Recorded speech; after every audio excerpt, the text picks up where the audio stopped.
Ladies and gentlemen, boys and girls, it's Diego with my beautiful wife Karina from Venezuela. Venezuela. And Karina went through the K1 visa process just like you guys. She got her green card. Just like you guys are waiting for your green card. She went through the scary visa interview at the U.S. Embassy in Bogota, Colombia. She was given 12 scary questions, but she got through the 12 questions with flying colors.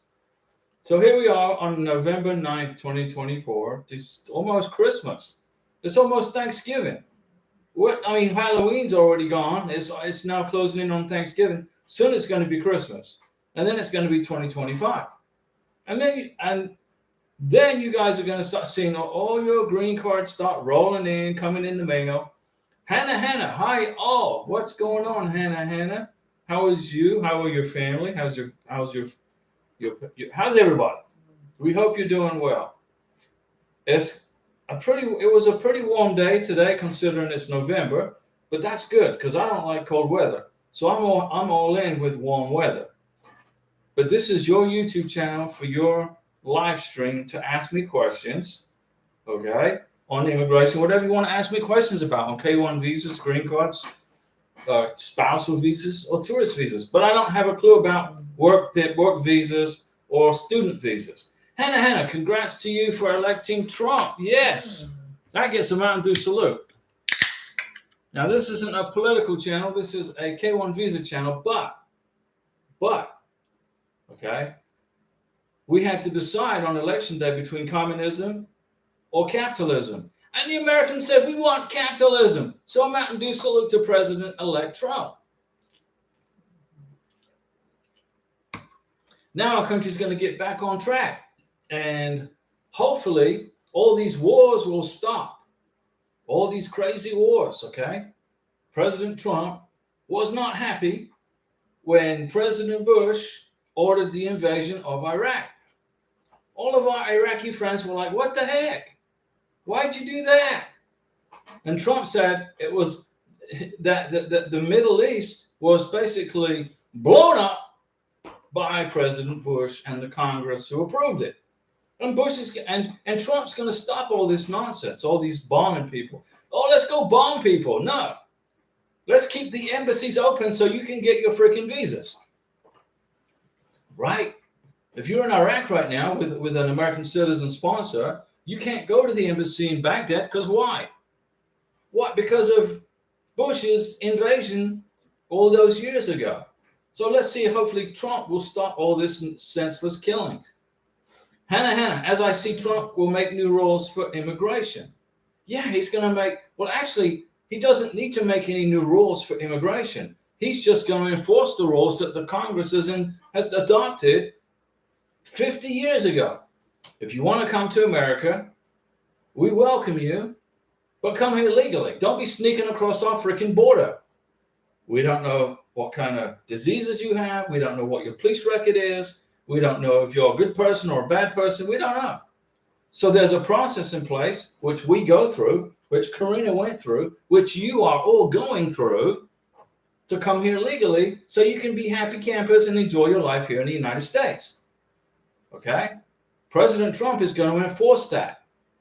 So if you want to come to America illegally, as of November 5th, I would start packing your stuff and going back home to wherever it is you came from.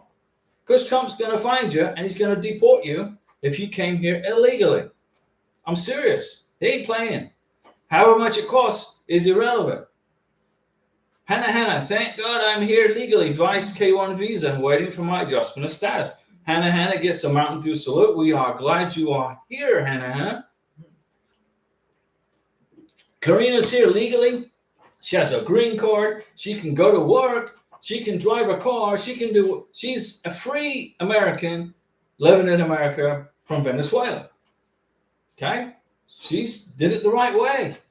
Hannah, you came to the United States the right way. You went through the police checks. You went to the medical exam. You went to a scary visa interview, and U.S. Immigration and the Border Patrol and Homeland Security said, Hannah, you are welcome to America. That's not going to change for everybody watching this channel. If you're waiting for a K1 visa, you're gonna, if you qualify for the benefit, you'll get it. Trump's not gonna stop that. If you're married to a foreign national and you're applying for an IL1 or a CL1 spousal visa, if you qualify for the benefit, you'll get it. Trump's not going to stop it. He's not.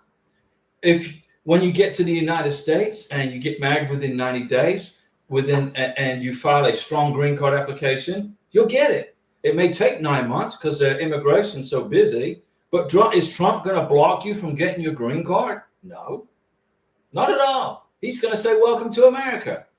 But if you are in the United States illegally without due process and you didn't have a face-to-face interview with a Border Patrol officer, okay, you're going to be deported. It's not me. It's what's going to happen. Okay? President Trump is going to give the Border Patrol authority to do what they got to do to close off our border with Mexico and start finding people who are here illegally and sending them home. We can't afford to, we don't have the money to pay for all this. The United States is $34 trillion in debt because of the Congress keeps spending money.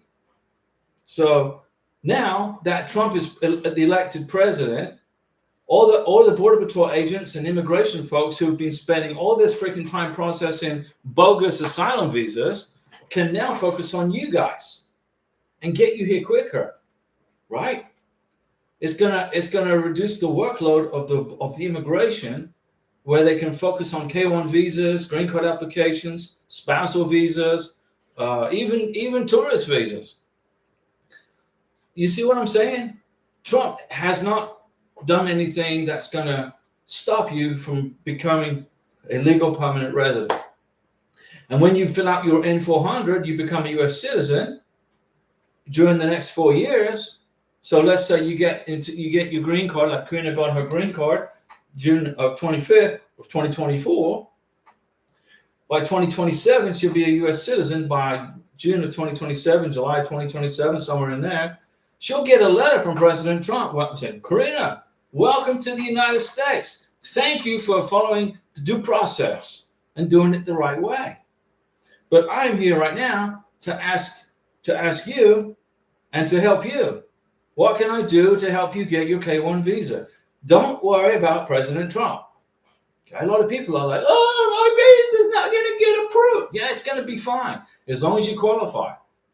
Francois Livingston, good evening, Diego and Karina. Francois is in the house.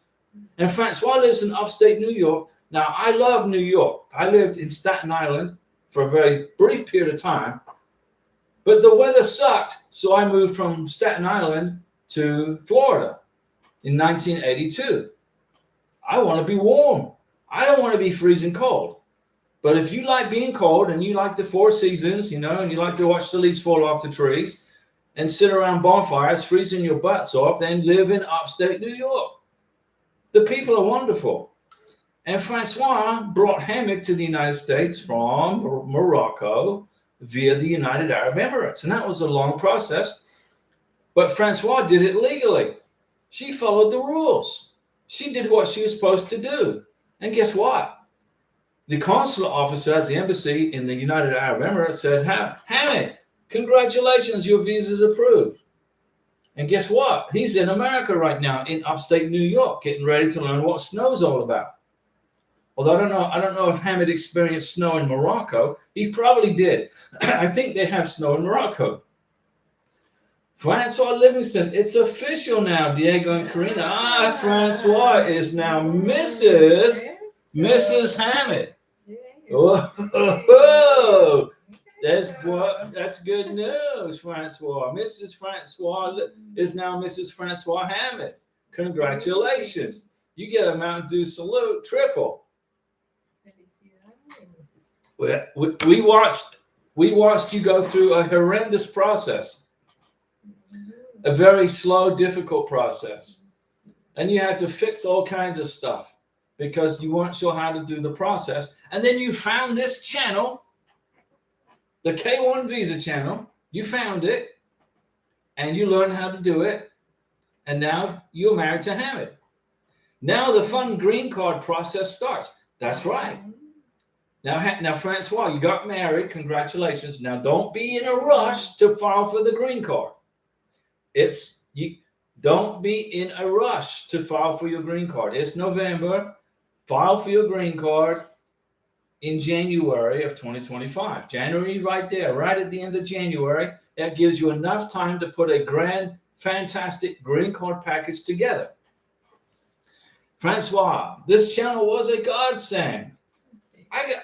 Like I said, I'm not an immigration attorney. Okay, I don't give you any legal advice. I don't work for USCIS, but I got 10 years of experience doing this. I've helped hundreds of people get their green cards and their K-1 visas and their spousal visas and a couple of tourist visas. I think 2. But I got 10 years under the belt since I can put together a green card application in my sleep. It's not hard. The paperwork right here is not hard. This is the form you're going to fill out.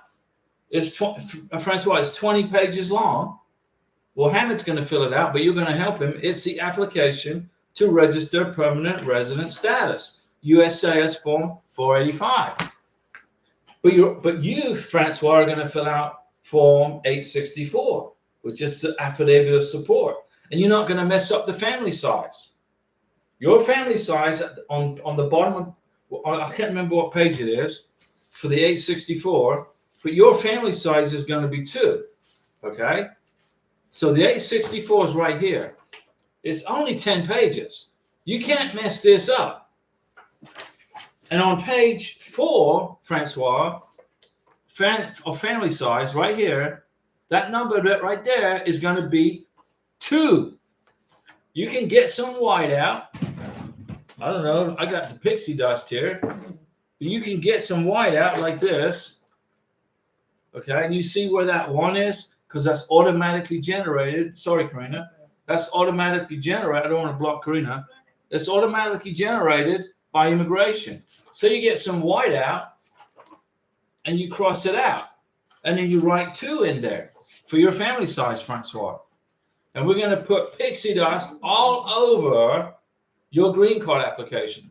And don't forget, Francois, for your green card application, you need to repeat the medical exam, get a 693, and then vaccinations recertified.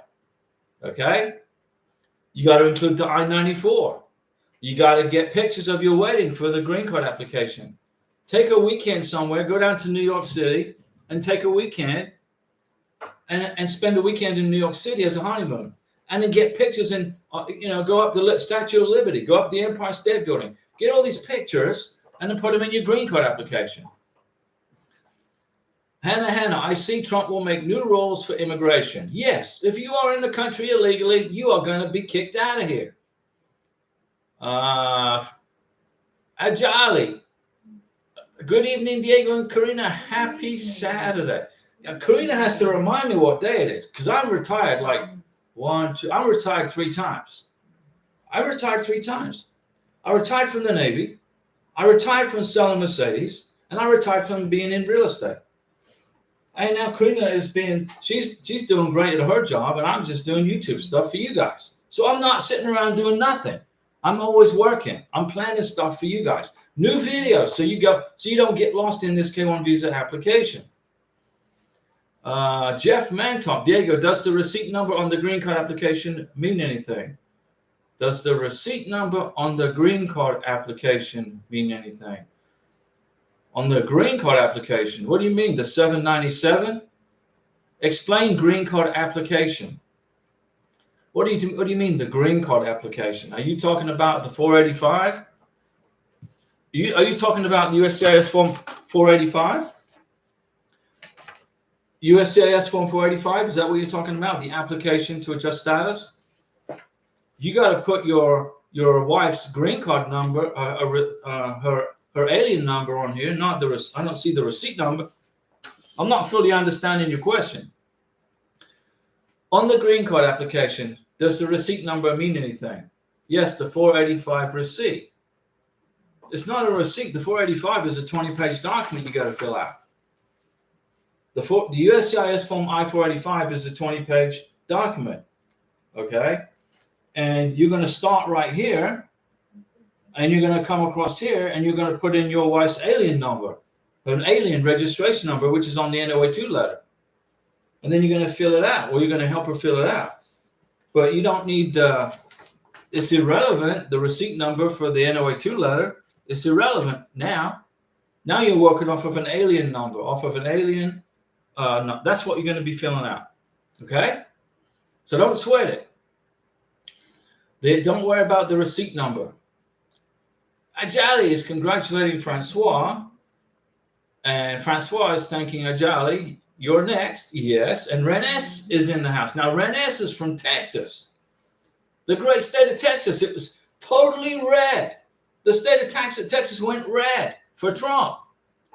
Okay? Even all of our Latino friends and Latina friends in Texas, they all voted for Trump because they don't want illegals coming over either, because they went through the process legally. And they're like, what the heck?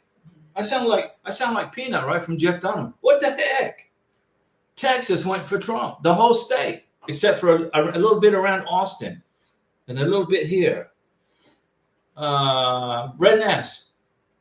On my family side, I put 3 for my husband, myself, and my son, as I claim my son on my taxes as a dependent. Yes, so your family size is going to be 3 on the 864. It will be 3.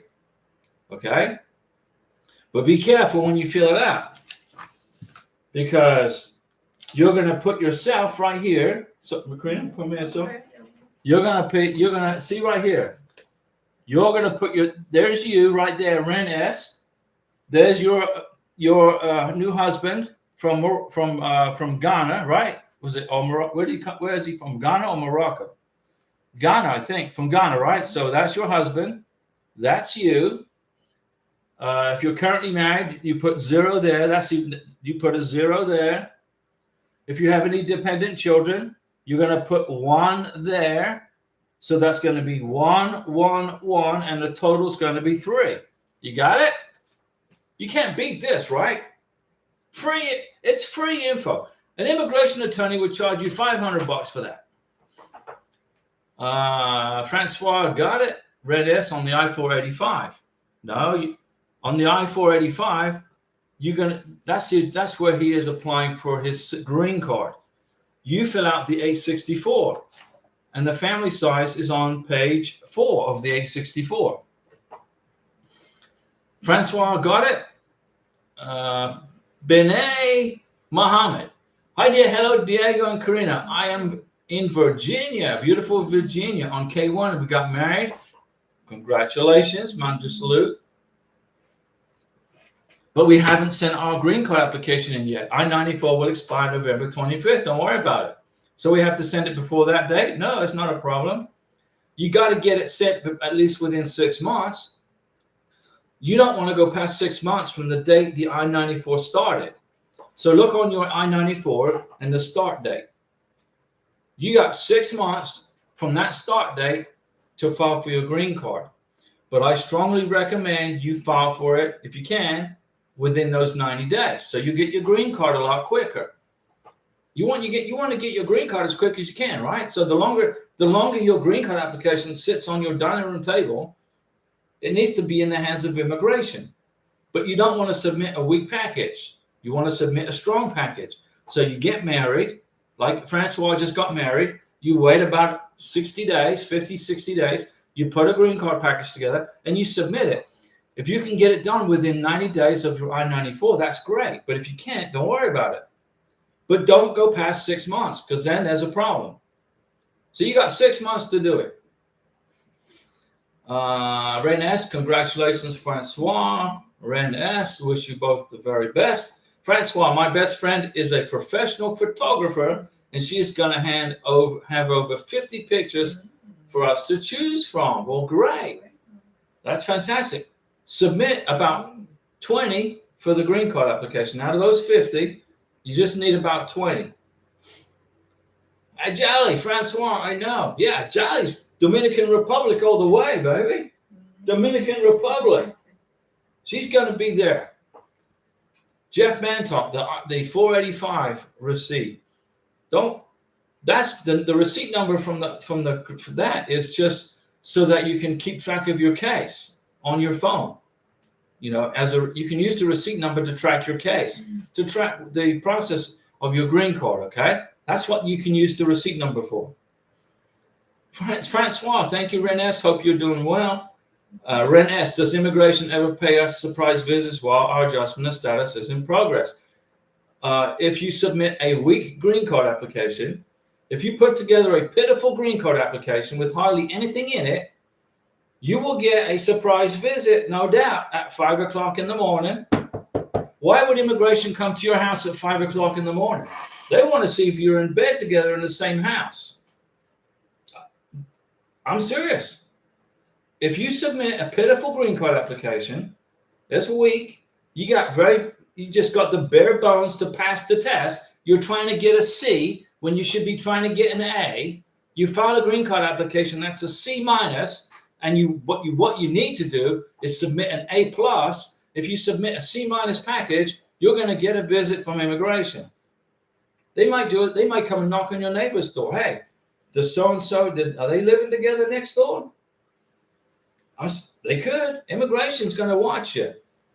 They're trying to weed out the fraud. Okay, but if you submit a fantastic green card package with evidence that's like this thick, why would immigration come check on you? They got no need. They got no reason to. Why would they give you a second visa interview or green card interview? Why would they give you another scary interview? If your green card application is strong, they're not going to bother you. They're going to leave you alone.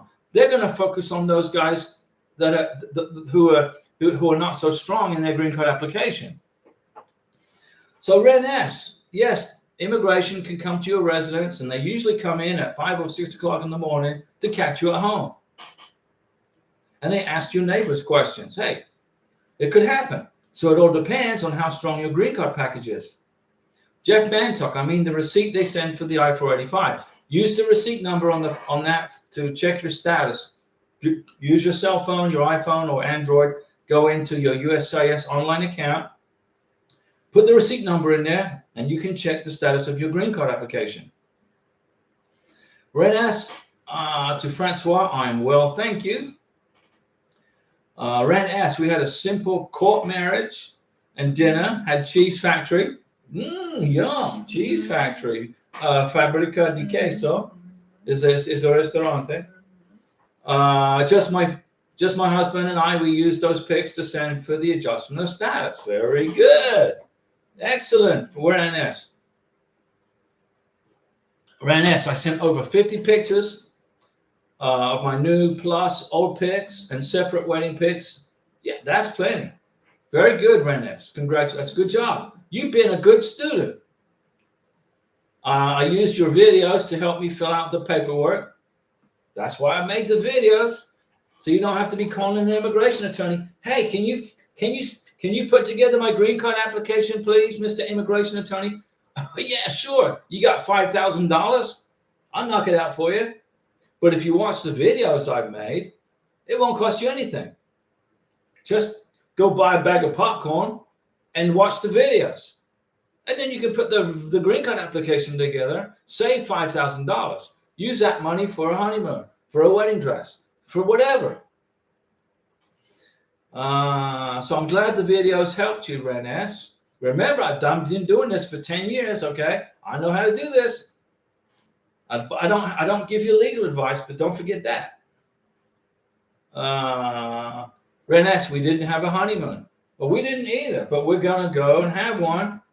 We're going to have one, okay? But Karina's just getting used to her new job and everything else. Let me see here. Ren S, I sent receipts of how I spent money on our food at restaurants and African shops in your green card application. Good job. Don't worry if you didn't have a honeymoon. It's not mandatory. We didn't either. But if you do, include those receipts and those pictures, okay, from your honeymoon. But if you didn't have one, it's all good. Harold A, hey Diego, how long does it take to get the work permit for my wife? 3 to 4 months. Ren S, all I know is USCIS cashed my AOS payment a few days ago. Okay, well Ren S, what that means is if they cashed your check okay, then your green card application for your husband is in process. Very soon, you're going to get a letter in the mail with your biometrics for your husband. He's going to have to go get his biometrics. Immigration will schedule the biometrics for your husband. You don't have to do it. When you apply for the K1 visa, like I applied for Karina's K1 visa, I had to schedule the visa interview and the biometrics in Bogota, Colombia. It's no problem. It was easy. But now you're in America and you're filing a green card application. The immigration officer will schedule the biometrics for you, for your husband, Renes. So just wait for the letter and make sure you go to the appointment. Bring your marriage certificate, bring his passport, and bring the letter for the appointment to the biometrics. If you don't bring the letter, the appointment letter, you won't be allowed in. Because the guard, the check-in desk, the check-in clerk, the Homeland Security will want to see that appointment letter and his passport and your marriage certificate. Renes, I was able to get my husband on my lease, Wi-Fi, and credit card. Very good. So he's on your lease, he's on your Wi-Fi, and he's on your credit card. And you got to make sure that information is put in the green card application so immigration can see that. Hannah, and joint bank account. Okay. Hannah, what do you mean strong green card application in order to avoid another interview with USCIS? Can you please explain? Yeah, Hannah, when I submitted Karina's green card application, it was this thick. We had 2 months worth of bills, joint account holders. We had evidence of two months worth of bills, water, trash, sewage, garbage, all that. Karina's name and my name were on the receipts for the bills. We had 2 months worth of bank statements. Karina's name and my name are joint account holders on the bank statements. Okay. We had pictures of our wedding. I think it's like 20 and 30 pictures. We had pictures of the lunch reception that we had with all of our friends. We had like 30, 40 people.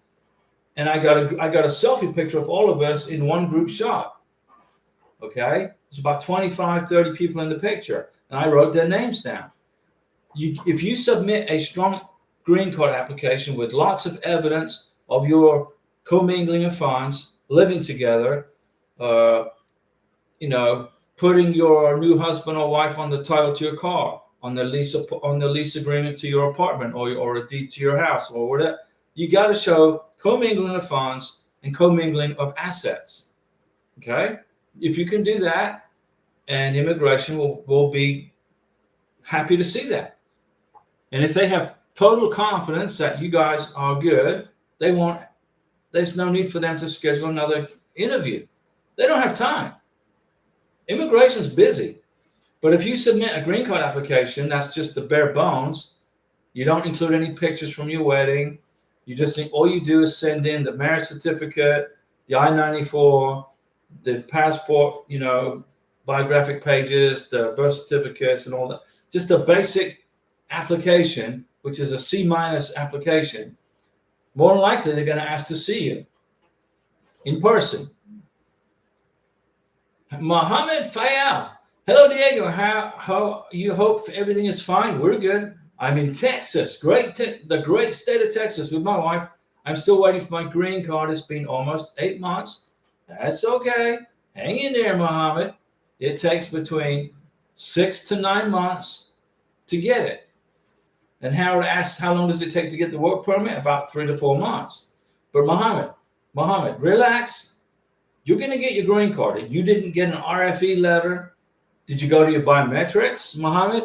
Did you go to biometrics? Let's put some pixie dust all over Mohammed's green card application, okay? Boom, boom, boom. Boom. This works. This stuff's good. You're going to get your green card. Just hang in there. Did you go to your biometrics? I did all that. There you go. So you did your biometrics. You're just waiting for your turn in the queue. You're just waiting your turn in line now for your green card. And it's going to get mailed to you more than likely. No problems, from Corbin, Kentucky. So relax. You're good, Mohammed. You've got this. Okay. Let me see here. Norman Williams. My fiance had a pre-screening. She was supposed to intend. She was supposed to what? Supposed to intend, but due to the lawyer had kept the notice he was supposed to inform me about, what should I do? Well, number one, you get rid of that attorney. You fire the guy, and then you come on this channel, and I will walk you through the process if you explain it to me a little better. She was supposed to intend. What does that mean? She was supposed to intend. I don't know what you mean by that. But due to the lawyer had kept the notice. So he kept the notice and didn't notify you of, was it an RFE? Did you get a request for further evidence? Was this Norman Williams attend? She was supposed to attend. My fiance had a pre-screening she was supposed to attend. A pre-screening, are you talking biometrics? Is she in the United States? Are you trying to get the green card application? Is this the K-1 visa process you're in? Explain to me this. He made her miss her pre-screening. Pre-screening for what? Biometrics? K-1 visa interview? What was she missing? What pre-screening? Ghana for the K-1 visa. Okay. What did she miss? The K-1 visa interview? Did she not go to her K-1 visa interview? It's a pre-screening that they have to do now in Ghana before they go for the actual interview at the embassy. Oh, okay, now we're getting somewhere. So why didn't your attorney tell you that, well, tell her that she had a pre-screening and what the day and date was and the time? We got to put a bunch of pixie dust all over Norman. What happened? So now I'm getting the picture here. So your attorney failed to notify your fiance. He didn't notify you until 16 days after the date it was supposed to be. So you can do one of two things. You can fire your attorney and do this on your own, like I recommend everybody else do it on their own, because immigration attorneys seem to be screwing up a lot of immigration. It's horrible. Not all immigration attorneys, but I don't recommend you put a third party in control of this. Don't put a third party in control of your K-1 visa. You control it, Mr. Sponsor, Miss Sponsor. You take control of this freaking visa. Don't put an immigration attorney in charge of it, and don't pay any of these companies to run it for you either. Do it yourself. So what happened was she didn't go to the pre-screening in Ghana. She missed her appointment because your attorney didn't notify you about the appointment. So what you need to do is email the embassy in Ghana, okay, and reschedule the pre-screening. Okay? You got to reschedule this. He made her miss her pre-screening in Ghana. You reschedule it. You got to do this. Take control back of your visa process. Ren S. My husband arrived in June, but I couldn't add him to the lease, so I added him in October. That's okay. When I had renewed my lease and I added him to the bills, very good, top of the class. But we did open the bank account in June. Very good. Because what's important, Renes, about what you did, opening up the bank account in June, is when you apply for the 10-year green card, immigration is going to want to see, when did you become joint bank account holders? Karina, right away. We got her social security number right away within 10 days of her getting in America. Karina got her social security number. We put her on the bank. So we'd only been married a couple of days when she was already on the bank account. So when we apply for Karina's 10-year green card, we're going to include the first bank account statement that we were together as co-joint owners, and it's going to be right in January of 2024. So immigration is going to look at it and go, okay, well, they just got married and they became joint bank account holders right off the bat. That's what they're looking for. Norman, you got to get rid of that attorney. Do you know how long it will take for them to notify me for a different date? Ghana is slow. They're busy. Ghana is slow. But you got to get on it and you got to fix that. You got to notify the embassy in Ghana that your attorney failed to notify you or your fiance of this pre-screening. Okay? You got to email the embassy and explain what happened. And then you got to get rid of that attorney and quit giving that person money, because that person just cost you time. Okay? But you got to write an explanation. And when you send the email to the embassy, if you can send if you can include a PDF file of that letter that you got from your attorney saying that he messed up, okay, include that in the email as a PDF file as evidence that you didn't make this mistake. Your attorney did. Okay? You got to get this evidence to the embassy in Ghana, in Accra, Ghana. The letter from your attorney saying he messed up, etc. When immigration sees that it wasn't your fault, they will reschedule your pre-screening for your fiancé. When, I don't know. But they will. Okay? So don't panic. Stay calm. And take that action that I just said. And that will fix it. Okay? And get rid of that attorney. Quit paying him money. You're done. He's done. And you got to notify the embassy. You need to notify the embassy that you have terminated your immigration attorney as your point of contact. Because if you don't notify the embassy, you got to put down the attorney's name, address, and his license number, I believe. Identify the attorney with his address, where he works, his office, his phone number, and everything in the email, and say this person no longer represents you. Because if you don't do that, the embassy is going to continue to contact him as your representative. But you got to notify immigration that your attorney is no longer your representative. You fired him, okay? You terminated him because he messed you up big time, okay? Once immigration knows that it wasn't your fault, they will reschedule the pre-screening for her, okay? And they will notify you, Norman, not your attorney. But you must notify immigration that you are no longer working with this person and he is no longer your representative. Okay? Very important. If you don't notify immigration that you fired this guy, they're going to continue to contact him with your visa information. And you don't want that. You want to get control back in your hand. How long will it take for them to notify you for a different date? I don't know. But if you write a very strong email and apologize to the embassy in Accra, Ghana, it shouldn't be too long. They're not going to try to block you, especially when it wasn't your fault. Vimy Lawler, how long is it going to take to open a bank account? As soon as you get a social security number, go to your bank. Hey, here's my social security number. I want to become a joint account holder plus POD, which is payable on death. Boom. You go into the bank, you sit down, and you sign the papers, and you're done. As soon as you get your social security number. It's quick. Let me see here. Ren S. Yes, we got married after 2 weeks. Very good. Of him arriving. That's what I said to do. And went for the social security card. Very good. And a bank account a few days later. There you go.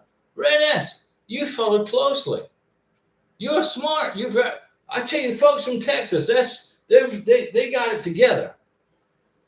Ren S. But I waited till October to fill out the adjustment of status forms. That's okay. That's okay. As I needed to collect evidence. That's correct. And it takes time to add your spouse to certain bills. That's correct. Ren S. Ghana is very tricky, as my husband says. Yes. Accra, Ghana is busy. And it's a bit slow. So, Norman, you got to get on top of that. You got to upload that letter from your attorney, PDF it, send it to the embassy, and explain what happened. Say, I didn't have a clue what was going on because my attorney was controlling it. and your attorney fell flat on his face, and it's cost you a massive headache.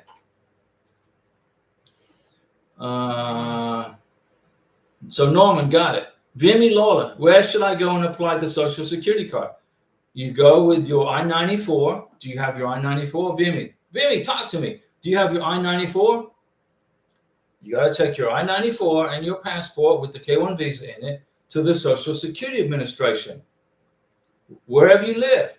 So if you live in Knoxville, Tennessee, there's a Social Security office in Knoxville, Tennessee. If you live in upstate New York, there's a Social Security office in upstate New York.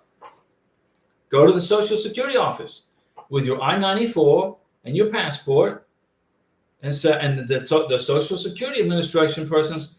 Go in, sit down, set an appointment, wait, pull the paper out with the number on it, like you're waiting, for your turn, and then you go in your turn, and then you apply for your Social Security number. Renes, believe me, if you used your help throughout the K-1 and the adjustment of status, I found the work permit a bit tricky.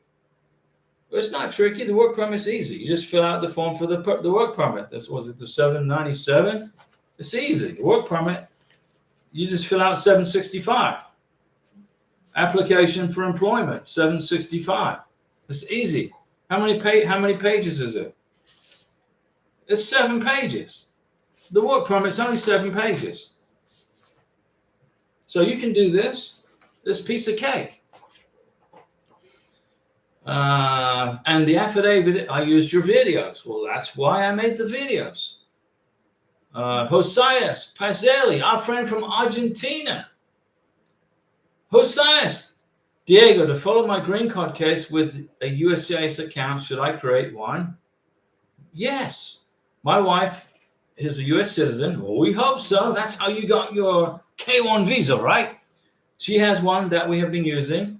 We'll use that. But I was wondering if, as an immigrant, can I create one? Just use the one your wife's been using. All you got to do is punch in that receipt number.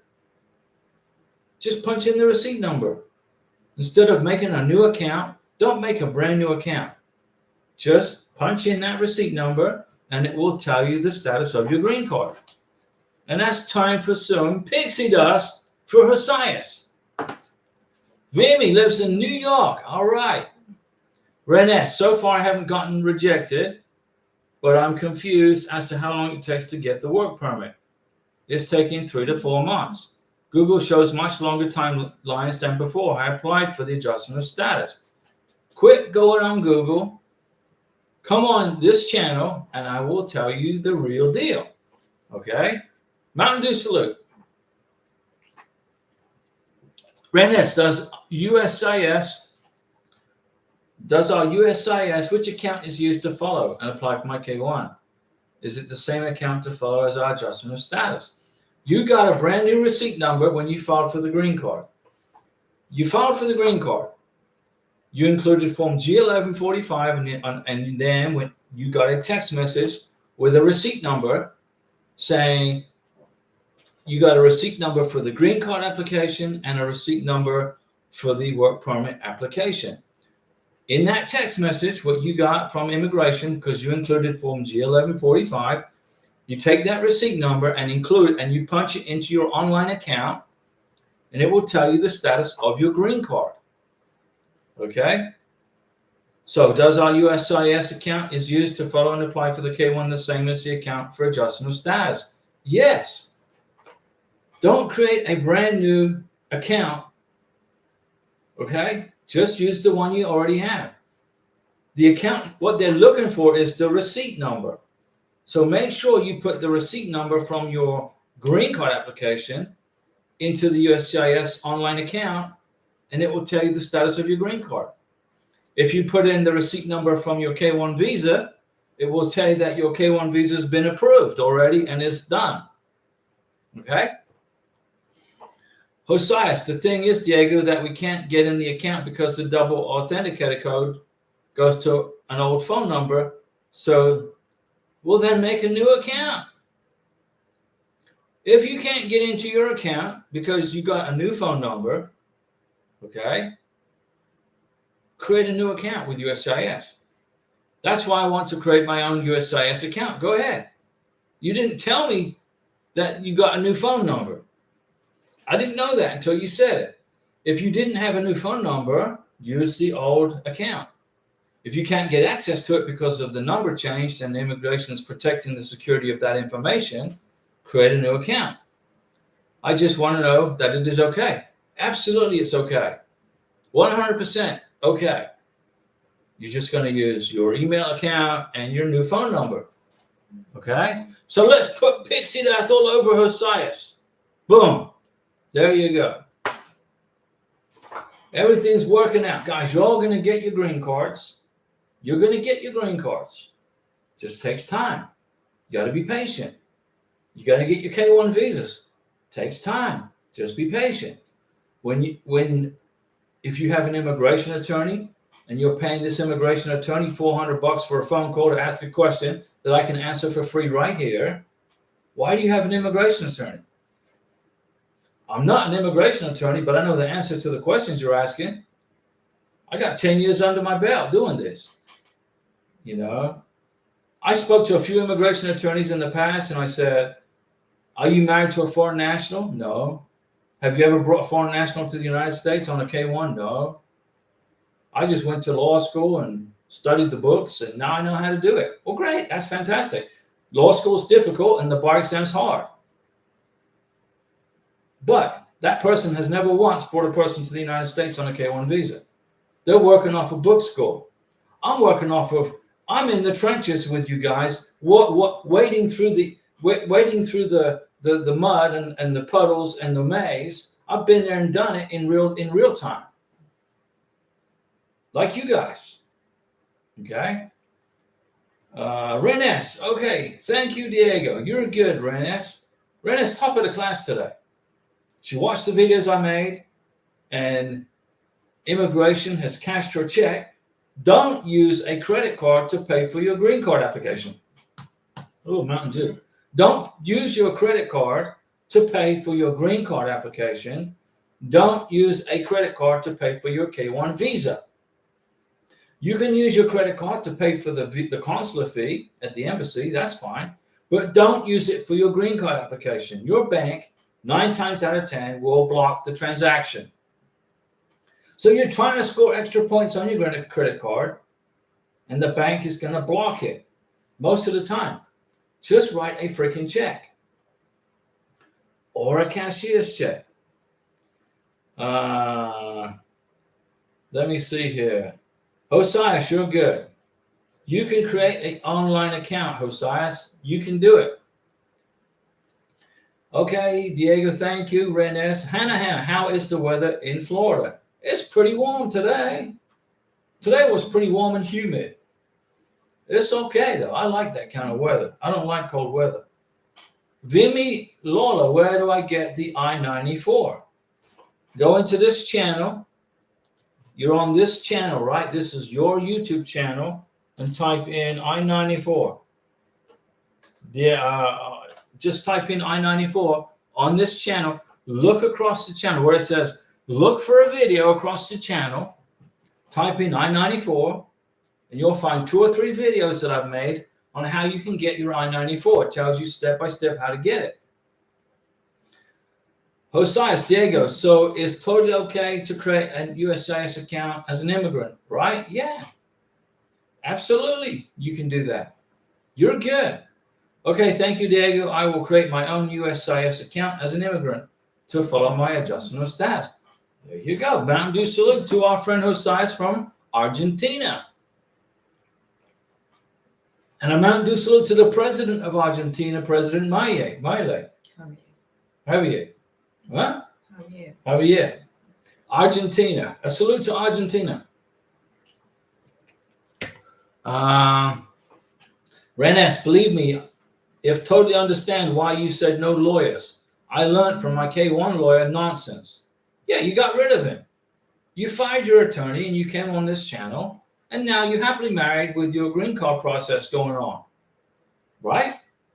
You didn't have to pay anybody thousands and thousands and thousands of dollars. What did you do? You jumped on this channel for what, a year? It was at least a year, right?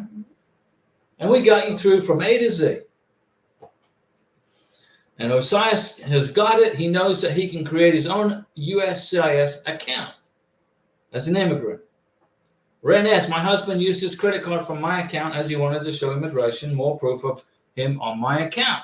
The transaction went through. Yes, you can use, Karina has her own credit card in our bank. Karina, she goes to Walmart and she buys stuff at Walmart and she uses her credit card and it shows up on the bank account as Karina Ross. It's all good. Karina's got her own, and then all those the things that show up, they go on the bank statements, right? When we apply for the 10-year green card, it's going to be included in the bank statements. Karina bought this, Diego bought this, I bought this, Karina bought this. It's going to be over a 21-month window of time. Good job, though, Renes. Francois Livingston, Vimy Lola, don't forget to print out a few copies of the I-94, like Diego has suggested before. You want 6 copies of I-94. 6 copies. 1 to carry around with you, okay? In your purse or in your wallet or in your jeans pocket. 1 in the car if you're driving around in the car. Don't be driving, Mr. Beneficiary, Miss Beneficiary, until you get your green card. Don't drive in America. Get your green card, get your U.S. driver's license. Don't be driving on your foreign driver's license. If you get into an accident, if you cause an accident while you're waiting for your green card, Homeland Security is going to hear about it, and then they're going to investigate you. Stay off the roads as a driver until you get your green card. Let me see here. So Francois is correct when she says, don't forget to print out a few copies of the I-94. 6 copies. The Social Security office is going to take 1. They're not going to give it back to you. When you go get the Social Security number, they're going to take your I-94 and it's gone. It belongs to them. Okay? It's your gift to them. Almost 2 years for Ren S. Hannah. Why does USCIS send a notice and create a USCIS account for my adjustment of status? Because they mentioned on the notice USCIS access code in order to log to sign in. You can sign in with a new access or with the old one. But remember, if you use your old USCIS access code, well, you're going to go, when you put the receipt number in, you got to use the right receipt number. So Karina, she got a receipt number for her green card on she got a receipt number, IOE, and a receipt number for her green card. But we had a USCIS online account number from 2.5 years in the past. So we used the access number to log into the account, the old account that was 2 years old. We put in the new receipt number from the green card application, and boom, came up. There it is. You got it? Renes, not bank. You paid with a credit card. Okay, it's all good. But what you're trying to do is now you're in the United States with a 2-year green card, or you are waiting for your 2-year green card as a conditional residence. What you need to do is start building evidence up for your 10-year green card. Forget about you got your 2-year green card. Okay, that's great, but it's only temporary. You got to have a ton more evidence for your 10-year green card. So when you apply for your 10-year green card, you're going to include all the stuff you included in your 2-year green card, including the marriage certificate and the passport, biographic pages, etc., okay? But plus all the other evidence that you've accumulated over the next 2 years. Hannah, but what is the benefit for having a USCIS account number? If you want to check the status of your green card, if you want to check the status of your K-1 visa. Once a month, on the 30th of every month, I would check Karina's status of her K-1 visa. It took 22 months. So I checked her account status 22 times at the end of every month. Or sometimes I would skip a month. And then one day I checked on the 30th of May of 2023, and her K1 visa was approved. I'm like, macaroni and cheese, right? Easy E. Hello, Diego and Karina. I'm doing well. And to Francois, how's everything going so far? Easy E, what's going on? We're glad you're doing good. We are here in Florida, staying. It's pretty warm here. Plus, I got all these lights on. And Karina's like sweating because I got a light here, light here, light. You got to have lights so you can see Karina, right? If I start turning off lights, then you can't see anything. Then we're in the dark, right? Renes, does grocery receipts count as evidence? I would say dinner date receipts, not so much grocery receipts. Grocery receipts are good evidence if you're actually living in a foreign country. Like I lived in Colombia with Karina for 2.5 years. So I use the grocery receipts when we go to Jumbo, Éxito, the Macro Campo. We went to all these Dollar City. We went to all these stores in Bogota buying stuff, food and stuff. I included the receipts for the groceries in the K1 visa application. But I didn't include those in the green card application because now we're in America. What they want to see is commingling of funds, which is joint bank accounts, on the title to the car, et cetera, et cetera. So if you print the bank statements, and you can blank out the account numbers. Immigration don't need to see the account numbers, but you can use the bank statements as evidence of you guys buying stuff together. Karina goes to Walmart. She uses the credit card. She buys stuff. I go to Walmart or Publix or Winn-Dixie or wherever, right? And the bank statements show what I bought and what Karina bought. So immigration can see clearly that we are together. Renes for the 10-year green card. For the 10-year green card, it's not necessary to include grocery receipts because the bank statements will show what you're spending money on, unless you pay cash for your groceries. I don't know if you use cash. You could be paying cash. But I use the credit card because we get points and the bank gives us money back for using the credit card, which is good. So when I get my bank statement, we get on our bank statement. On the bank statement, it says, "Oh, you went to Walmart and this is how much you spent." Those go in the 10-year green card. They went in the 2-year green card. Easy E to Francois. Congratulations. May God bless you as you continue the next process. Easy E, yes, a Mountain Dew salute. Francois is now Mrs. Francois. And it's Mrs. Francois. And I got to make sure I get it correct. Boom. Mountain Dew salute to Francois. Now she made it to the wedding done. She got the wedding done.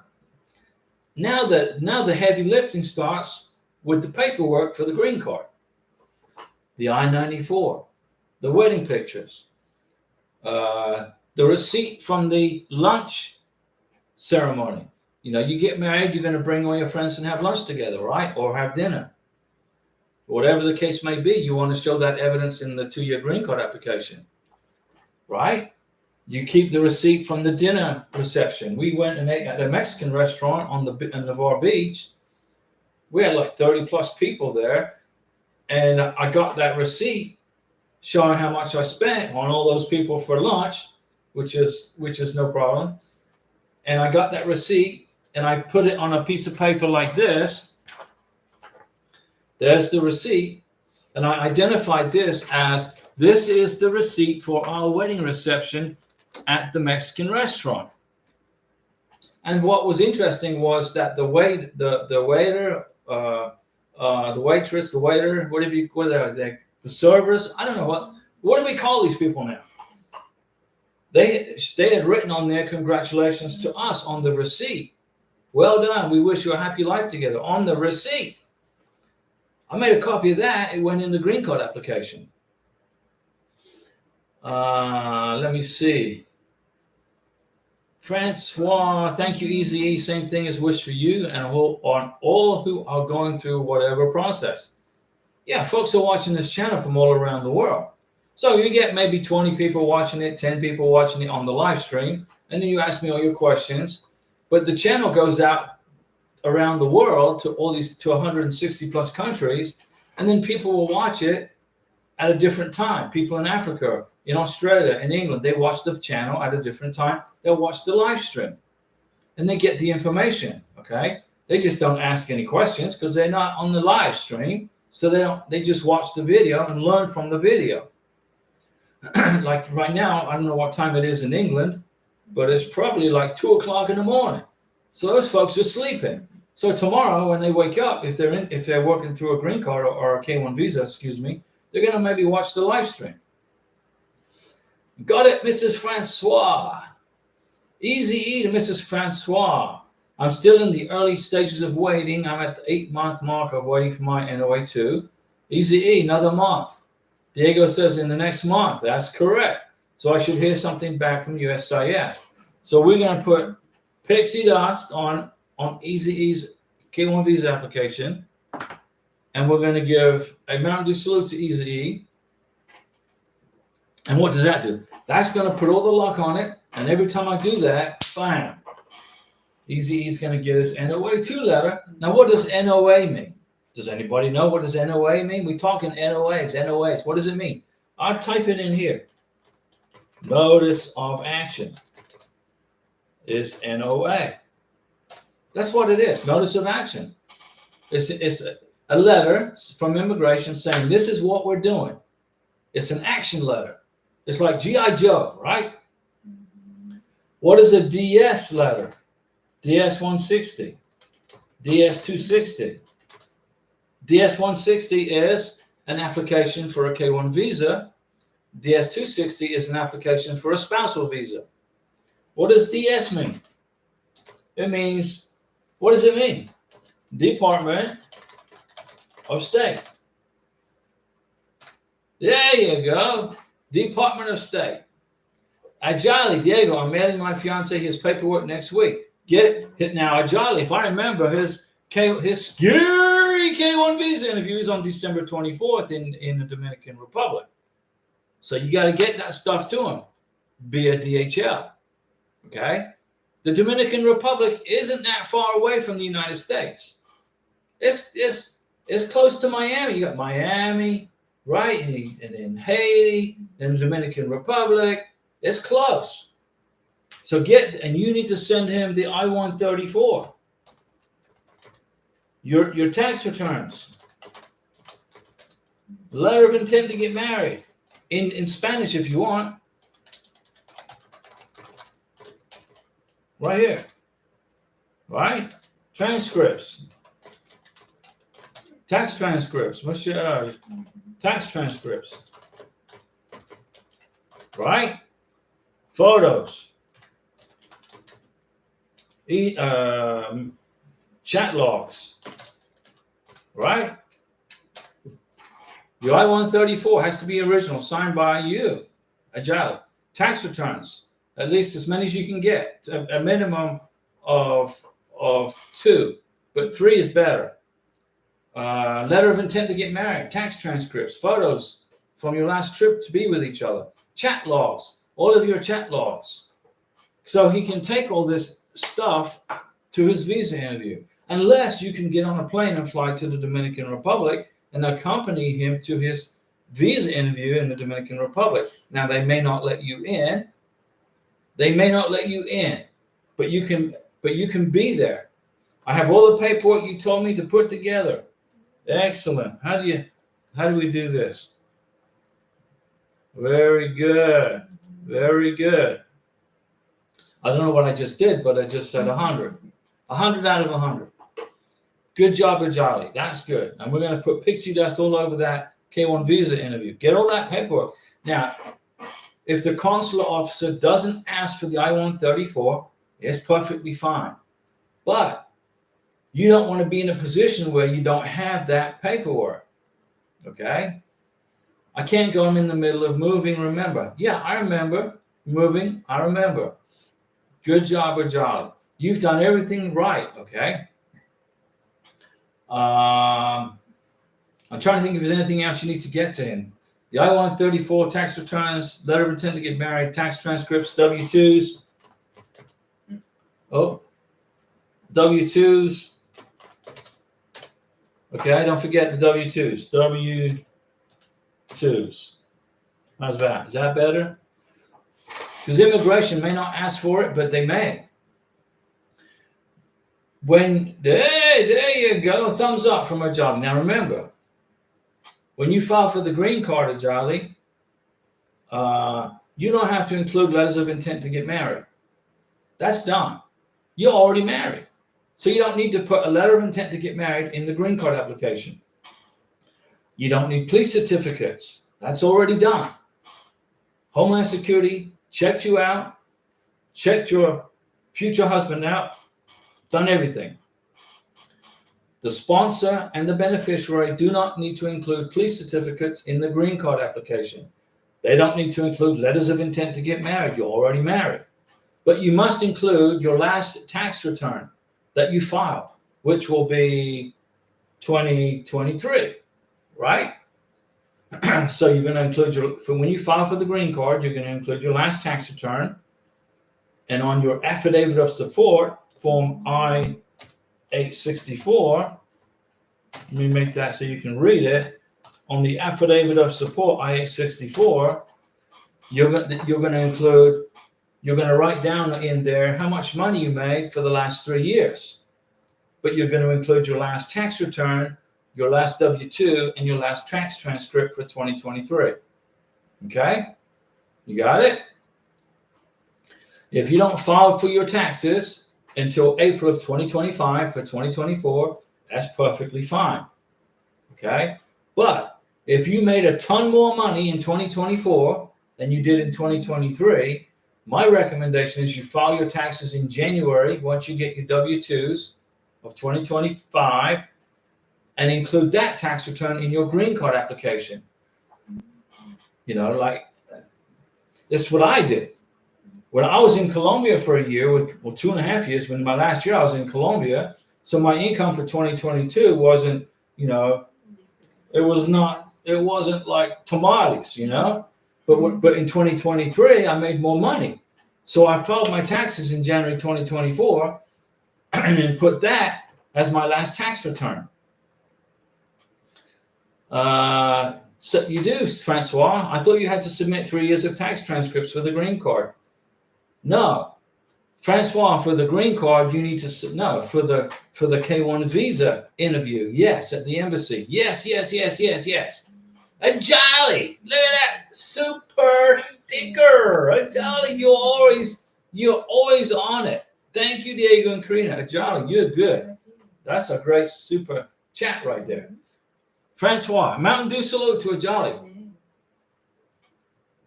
Francois, when you file for the K1 visa, you got to include 3 years worth of tax returns, W-2. Excuse me, when you go to the K1 visa interview, 3 years worth of tax returns, W-2s, tax transcripts, letter from the boss, pay stubs, and all that.